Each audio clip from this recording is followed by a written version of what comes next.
All right, Spartan fans, as promised, I have an exclusive interview with someone that's very important to the Tahoe Beast and Ultra Beast course this week. I am now joined by Spartan course manager Steve Hammond, live from Squaw Valley. Steve, how are you doing this morning? I'm wonderful. Thank you very much for having me on. This is great. I'm standing right by the Bucket Brigade just at the moment, and having a great morning. Awesome. So there's a lot of people obviously getting nervous. We're 2 days away from the start of the Beast. There's been a lot of teasers put out, new obstacles, a lot of talk about the course not matching last year's map. So obviously a lot going on there. So I think this is going to be really cool to kind of, without giving up too much information, because obviously the element of surprise is one of the special things about Spartan Race. Just kind of get a little bit of insight about what's going on into this. So we won't take a lot of your time. I know you guys got a lot to set up, in preparation for this weekend. So we'll kind of jump right into it. Steve, first question for you is, what goes into planning a race of this level? I mean, last year Tahoe set the bar extremely high.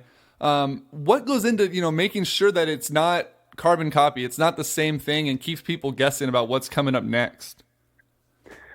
So, there is a huge team of people that plan these races, and we have race planners, we have race directors. Our race director this year is Dan Yodev, a very experienced Spartan guy, and also a racer himself. And there's a lot of people that kind of we get out on site early, maybe earlier on in the year, and work out where all the obstacles are kind of going to get placed. Different obstacles can be built in different areas. Sometimes some venues are very restrictive with where we can build, and then what we do, we design the course in and around that process. So this year we've got certain places where we can do certain things, and then we design the course in and around, and it's looking really good. It's a fairly long course this year. We've got a bit more elevation. We've got a different area, and it's a wider start this year. So there's going to be some surprises in, but I'll give you some teasers. It's going to almost be a European village start, which is one of my favorite things about this venue. You're going to be running through the village at the start of the race with loads of people cheering you on, through the shops, and then out into the mountains. And I kind of really like that. I think that's kind of quite special. That is really cool. Also, too, you mentioned teasers. So for the first time on the West Coast, obviously California going through the drought and things like that we've been going through the last couple of years, water obstacles have been a little bit of a restriction out here. Tahoe being a little bit different. They put out a teaser yesterday that the Ape Hanger is making its California or West Coast debut. How excited are you to be able to incorporate that new obstacle on the West Coast? Because it's only been out on the East once. And really just kind of give that, that curveball that someone wasn't expecting to see on the course when they hit that mountain. Absolutely. That with about 5 other little new obstacles as well. Some are quite difficult, and they're just new, and hopefully it will be a really great place to showcase them. Awesome to have the Ape Hanger here. I think it's a wonderful obstacle. Its placement is brutal, yet fantastic. And, people will know exactly what I mean by that. Hopefully it will, we don't want a constant failure obstacle. We want something to be challenging, but hard enough for people to train really hard so that they can complete it. And I think that's exactly its job here, and it's going to be a great addition for us. Yeah, and obviously, too, in Tahoe, one of the major obstacles is the weather. You posted earlier in the week, you did a video the day you arrived. I believe it was on Tuesday, or maybe it was on Monday, and there was a light snowfall. It was extremely cold. You were fully bundled up, and then a couple days later, you're up on the trail, and you were in shorts and a t-shirt up out of the valley. So what recommendation, you've been there about a week now, what recommendation do you have for someone that hasn't done a race in Tahoe yet to prepare for that hidden obstacle that's going to endure the whole course? So the wonderful thing about the Sierra Nevada is you have no idea what the weather is going to do. It can be sunny one day and snow the next, exactly what we've experienced. Now, I am lucky enough to actually live here. I live in Alpine Meadows. So if you look on the map, that's like the next valley along from Squaw Valley. And so I know this area quite well with the weather. And you just got to look at the forecast, and you just have to plan for the actual forecast. And now it's getting closer. The forecast is getting more accurate. And get 4 or 5 different forecasts, you kind of get an idea of what it's doing. We know there's a weather system coming in. Saturday is going to be slightly windy. It's going to be a lot cooler than it is today. Without being a meteorologist, you can tell it's going to be a harder course because of the weather. Now, Sunday is a completely different story.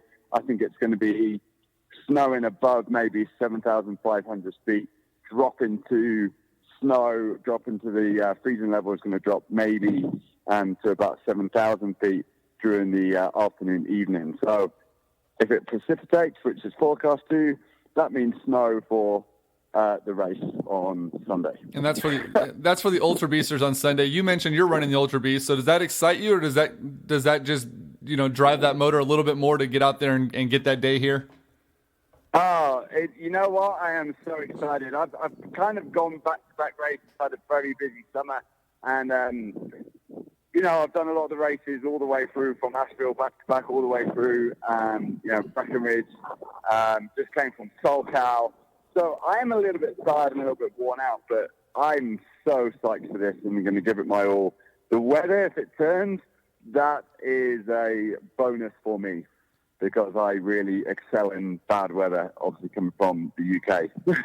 Very nice. Got a couple more questions here, Steve. We'll let you get back to the build. A lot of Spartans will admit on the course that they have a hatred for the person that designs it, given the obstacle that they're at any certain time. But then once they get that medal around their neck, a lot of them it's nothing but praise for the course design. They're glad they did it. It was a great challenge, whatever the case may be. Does that motivate you to push the envelope when you build a course, knowing that people are going to hate you during, but they're going to love you and your team afterwards for putting them through that challenge? Yeah, it's a funny question because it's a full team that kind of gets involved with this. It's not particularly one person.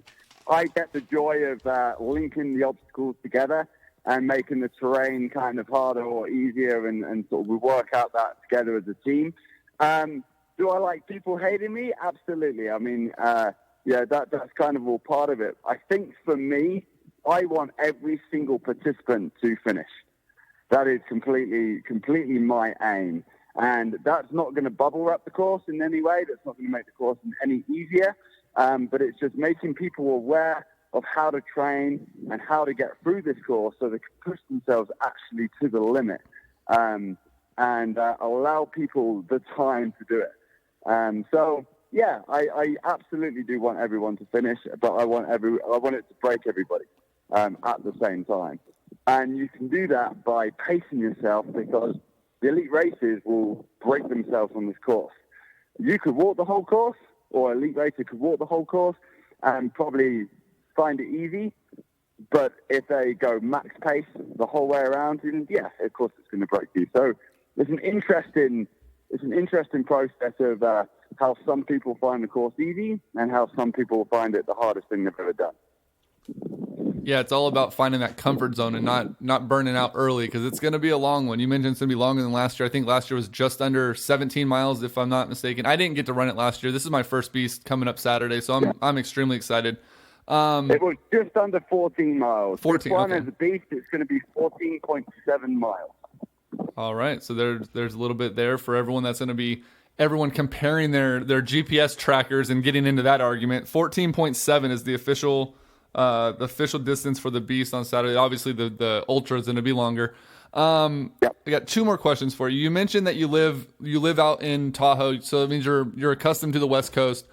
Do you know? And this may be a little bit out of your level of job role or whatever, but do you know if there's been any plans or any scouting done to potentially add more beast courses on the West Coast? I mean, currently it's Tahoe, Pala, and Seattle.